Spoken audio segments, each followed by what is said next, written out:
Hello friends, welcome to my channel Surati Rasoi. આજે આપણે બનાવીશું બટેકા અને મેથીની ભાજી।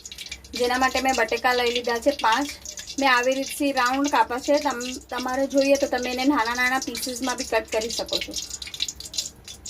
અને આ 5 મેથીની ભાજી ધોઈને સાફ કરી લીધી છે, ઓઇલ મૂકી દીધું છે। હવે આપણે એમાં એના પટેટોને થોડા ફ્રાય કરી લઈશું કે સોફ્ટ થઈ જાય। પછી એના અંદર બધો મસાલો અને ભાજી ઉમેરી દઈશું। આ આપની કટલી બરાબર ફ્રાય થઈને સોફ્ટ થઈ ગઈ છે। એના અંદર આપણે બધો સૂકો મસાલો નાખી દઈશું, હળદ, મરચાંની ભૂકી, નમક, સંચલ ને એને જરા મિક્સ કરીને સાથે મેથીની ભાજી બી નાખી દઈશું। અને જ્યાં તક મેથીની ભાજી બરાબર પાકી નહીં જાતી ત્યાં તક એને પકાવી લઈશું।